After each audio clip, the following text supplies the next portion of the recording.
Comment éviter la taxe sur les plus-values immobilières? Grande question. Eh bien, sachez que j'ai la réponse et que dans quelques secondes, vous allez la connaître. Bonjour à tous, je présente la chaîne de comparateur.com qui est un site qui compare, synthétise et analyse les offres des différentes banques, néobanques et fintech pour que vous fassiez des économies sur vos frais bancaires. Nous sommes là également pour vous aider, par exemple, à réduire vos impôts. Et aujourd'hui, on va parler justement plus-value immobilière. Si ce type de sujet vous intéresse, abonnez-vous à ma chaîne YouTube. Et sachez d'ailleurs qu'entre vos questions que vous pouvez poser en dessous et la vidéo, il y a un descriptif. Dans celui-ci, vous trouverez le lien qui vous ramènera vers notre site où nous avons rédigé justement cet article « Comment éviter la plus-value immobilière » ainsi que tous les outils que nous pouvons vous indiquer dans ce secteur. Venons-en en fait. Tout d'abord, je vais démarrer par un petit récap généraliste. Si cela ne vous intéresse pas, passez à l'étape suivante. Tout d'abord, on va regarder ce qu'est la plus-value immobilière. Eh bien, sachez que c'est bien sûr la différence entre le prix de vente et le prix d'achat. Si la différence est positive, dans ces cas-là, il y aura une plus-value. Si celle-ci est négative, il y aura une moins-value. Donc, c'est dans le cadre d'une plus-value, bien entendu, qu'il y a des impôts.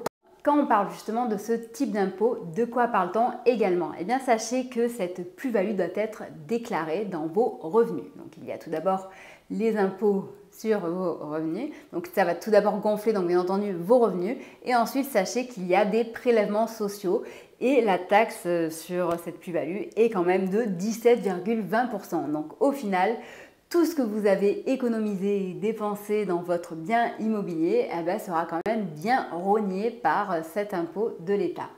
Quels sont les éléments qui sont concernés par cette taxe? Eh bien, je dirais un petit peu tous les éléments dans le cadre de l'immobilier, que ce soit un appartement, une maison, un terrain, voilà, un garage, bref, tout ce qu'on peut acheter en immobilier. Maintenant, on va rentrer dans le vif du sujet. Pourquoi? Eh bien, parce que en effet, un achat immobilier, des fois, c'est l'effort d'une vie entière, l'effort de nombreuses années qu'on a investi. Et c'est vrai que, surtout avec les temps qui sont aussi durs qu'en ce moment, on essaye d'en garder un maximum pour soi, pour préparer son avenir ou d'autres projets à venir. Donc, on va regarder dans un premier temps quelles sont les conditions pour être 100% exonéré de cet impôt.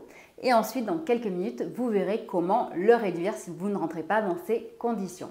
Donc, pour être exonéré de cet impôt sur les plus-values, par exemple, eh bien, sachez qu'il faut que ce soit votre résidence principale.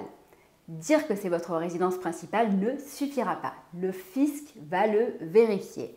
Et donc, pour ce faire, il faudra le justifier.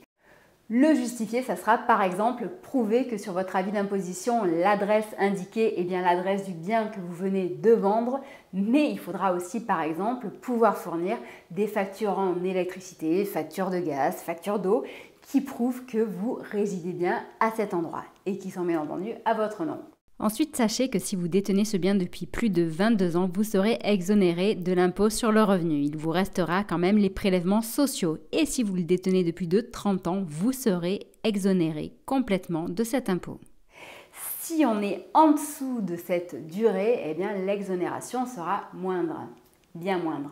Ensuite, il y a des cas spécifiques. Par exemple, si dans les 4 dernières années, vous n'avez pas été propriétaire de votre logement principal et que donc vous mettez à la vente un bien immobilier, donc en résidence secondaire, et que cet argent de ce bien, vous vous engagez à l'utiliser pour construire ou acheter votre logement principal, dans ce cas-là, vous serez exonéré d'impôt. Voilà, en sachant que, bien entendu, pareil, il faudra le prouver et que vous pouvez être rattrapé par la suite.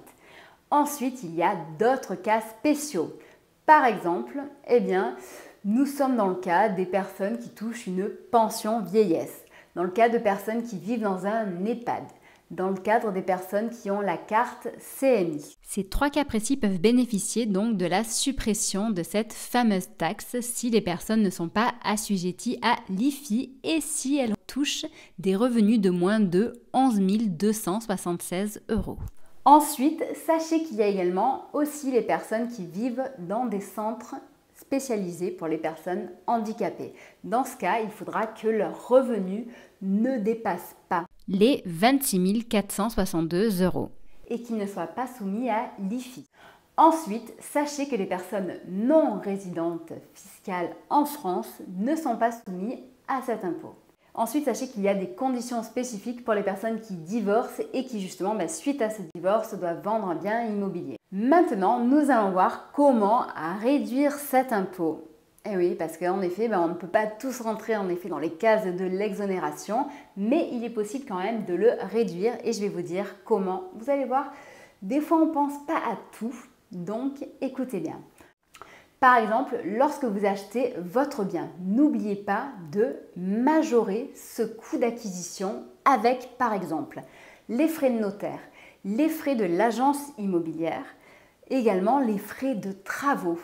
Tous ces frais-là peuvent rentrer dans le cadre au fil des ans si vous avez les justificatifs, les factures bien précises dans le coût d'acquisition. Donc ça va vous permettre au final de constituer le coût global d'acquisition de votre bien immobilier et donc par la suite de réduire cette différence qu'il y aura entre le coût de la vente et le coût d'acquisition.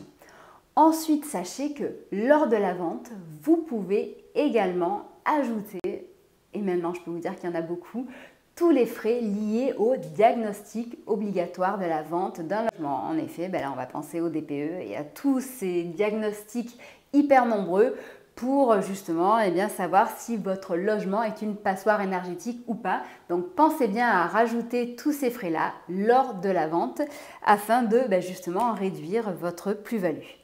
Si jamais vous avez des questions un petit peu plus spécifiques ou plus précises, n'hésitez pas à les poser. Sinon, dans tous les cas, n'hésitez pas à consulter notre article qui est un peu plus complet que cette petite vidéo que je viens de vous faire. Pour mes mots dans le descriptif, je vous mettrai le lien vers cet article qui sera bien plus complet que cette petite vidéo. Vous aurez également un lien vers des solutions pour trouver un crédit immobilier au meilleur taux, mais également un crédit travaux à un meilleur taux avec notre simulateur. N'oubliez pas qu'un crédit vous engage et qu'il doit être remboursé, donc il est impératif de vérifier votre capacité de remboursement avant de vous engager. Alors, vous aurez également des solutions de défiscalisation et les coordonnées de notre conseiller si jamais vous souhaitez investir votre argent et mettre en place une stratégie. Sachez que nous sommes présents sur Facebook, Twitter, Instagram et LinkedIn pour répondre à vos questions, pour vous aider à augmenter votre pouvoir d'achat et réduire vos frais fixes inutiles. Dans la réduction des frais fixes inutiles, par exemple, ce qu'on se propose de faire, bien entendu, sur comparateur.com, c'est de vous aider à réduire vos frais bancaires. Et par exemple, si vous changez de banque, sachez que en un an, vous pouvez économiser dans les 250 € de frais bancaires et en plus toucher des petites primes sympas. Par exemple, en ce moment, chez Fortuneo, il y a 150 € de prime à l'ouverture, en sachant que le compte par la suite est 100% gratuit. Ou alors, chez Monabank, il y a 120 € de prime. Bref, voilà.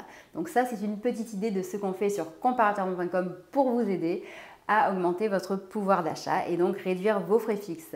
Sinon, sachez que tous les dimanches matins, nous faisons une page pour vous aider à diversifier votre patrimoine, diversifier votre portefeuille en investissement et investir autrement. Donc, n'hésitez pas à consulter notre site le dimanche matin, mais tous les jours de la semaine également, puisque nous traitons de sujets quand même très intéressants par rapport justement à ceux qui veulent faire attention à leur argent et mieux préparer leur futur. Je vous souhaite une très bonne journée et je vous dis à bientôt. Au revoir.